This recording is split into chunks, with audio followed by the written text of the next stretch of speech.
everyone, this is Doris at DF Designs. Today I'm doing a donut geode based on something I saw artisttilldeath.com do on their YouTube channel. That's the Play-Doh. Basically I'm rolling it into long little snakes, I guess you could call it. First I'm putting it down on the center, and I'm basically pushing it down and making sure that it stays flat, and I'm going to have a good seal so the resin doesn't seep out.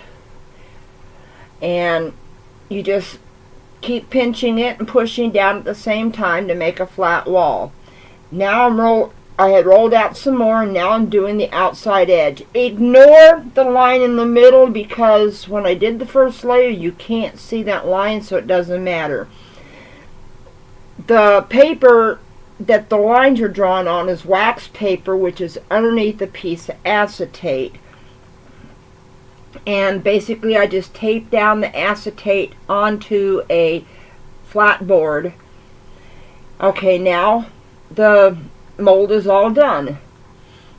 So I mixed up some colors. I mixed up the almond by Just Resin, which is this brown right here. And I'm just pouring it around, because the first layer is going to be nothing but the donut colors, I guess you could say, no frosting. And I wasn't sure how much I was going to need, so I mixed up some and I poured it in. And then I'm going to do some yellow and some white inside of that. The yellow is the lemon yellow from Just Resin.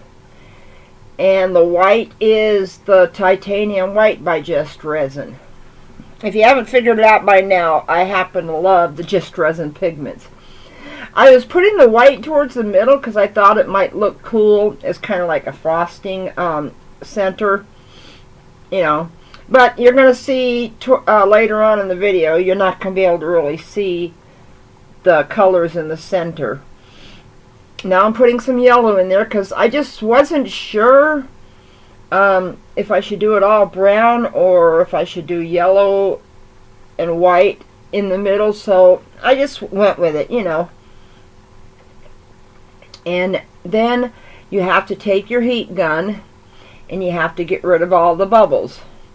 I'm not sure if I do that on here or not. And I do apologize for the glare. The resin that I'm using is Stone Coat Countertops Art Coat resin. It's got a very long working time. Okay, there I am doing the heat gun, just to get rid of the bubbles. You don't want to leave it too long on the silly putty, because the silly putty could probably melt. Although I'm beginning to think that silly putty is indestructible, because I used it. Now, I wanted to mix the colors together a little bit, so basically I'm just going to use, that's an alcohol rag right there. It's just a cut up t-shirt. I put some 91% alcohol on it, and that's going to be where I wipe my fingers, my gloved fingers off.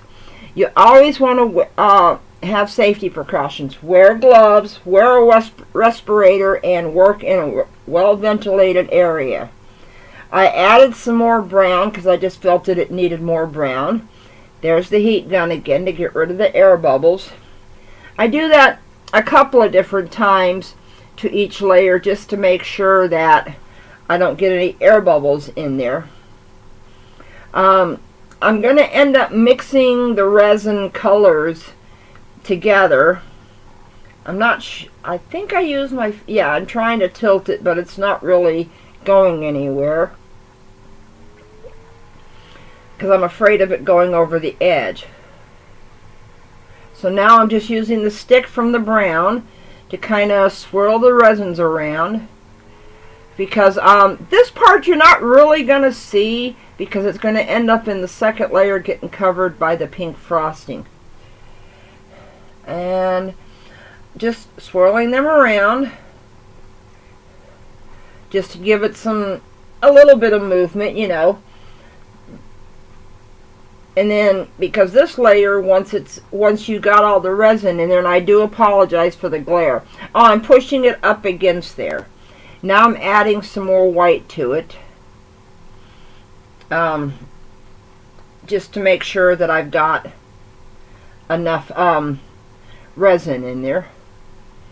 I wish I had written down exactly how many ounces I used, but I'm not really sure.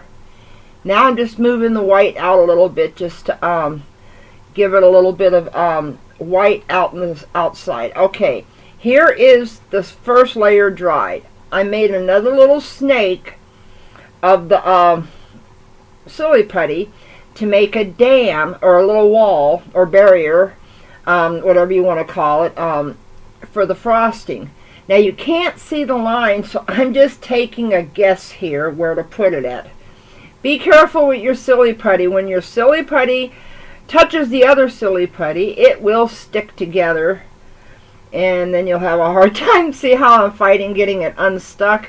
And I pulled so hard I broke it apart, but that's okay. When you break a piece apart, you just push the two ends together right there. And while you're pushing it down, you're also pushing it flat along the edges, so it makes a little wall. Now this is only going to be for one layer, so I didn't have to make it that thick. And now I'm pushing them down some more, because now is when you're going to have to make sure you have a good seal, because you can't do it later. And now I'm pushing it down some more. Okay, now I mixed some pink. I think I used, I'll have to put it in the description. I used, oh, there it is. I used the Ruby Red by Resin pigments, and I did put some white in there, which the white that I added was the Armor Art epoxy pigment white. Made it a nice pretty pink. Basically, you're just pouring it in there, and you're wanting to keep it from getting into the other half of the outside the barrier.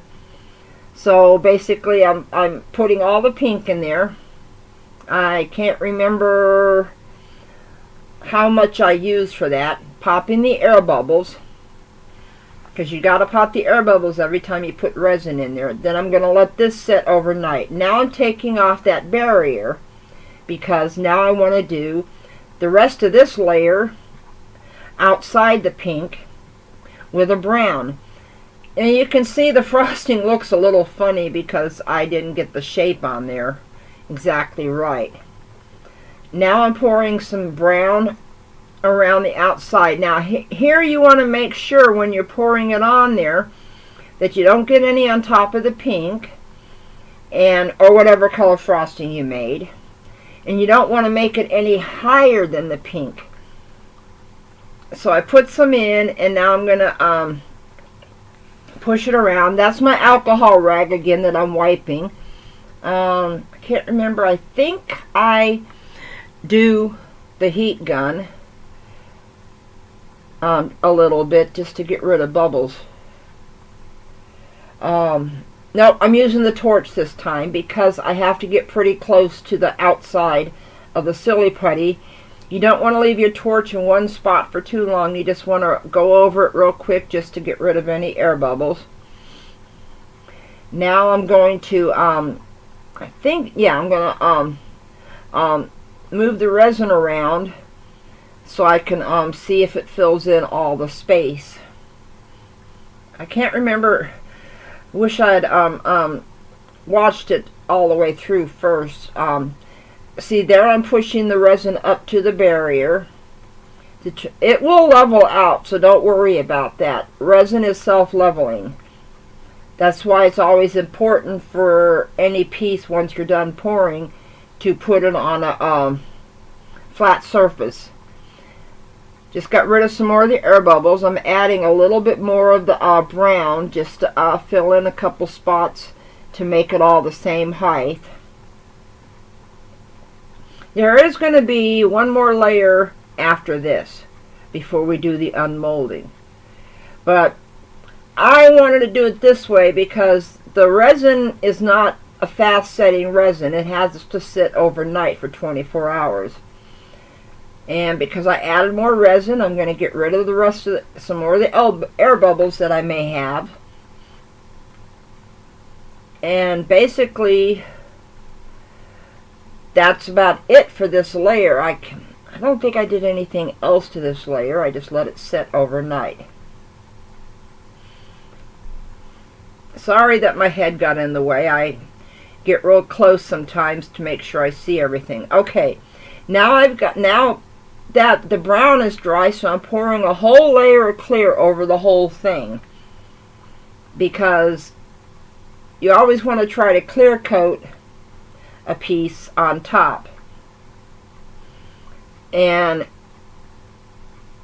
I'm just going to do the clear coat, pop the air bubbles, and if you can see right there in the upper left hand corner, those little pink dots, those are little bugle beads that I'm going to use tweezers to put them on inside the clear resin so they can be seen, but they're supposed to be my version of the little sprinkles on donuts.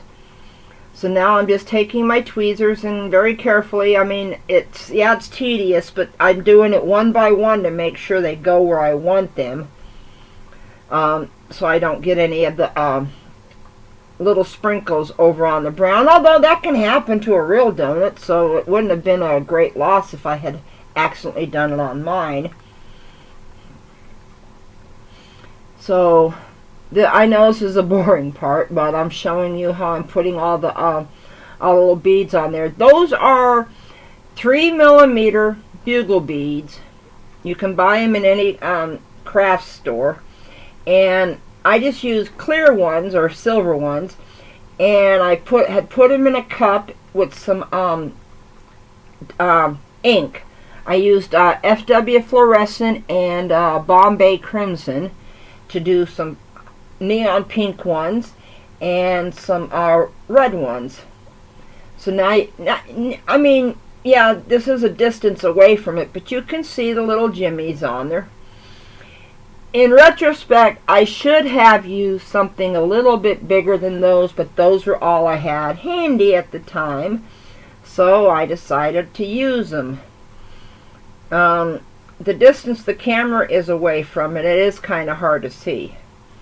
Now, you're going to let this whole thing set again overnight. I know that's quite a few overnights with this that you got to do, but you've got to let each layer set. And now you've got a layer of clear on top, so it's got to set overnight with the little beads in there before you can unmold it.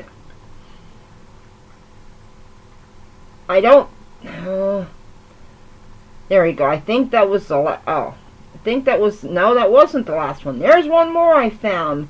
Oh, I remember this. This was two of them that were kind of stuck together because of the ink, and I had to kind of use my finger to pry them apart because the ink made them stick together.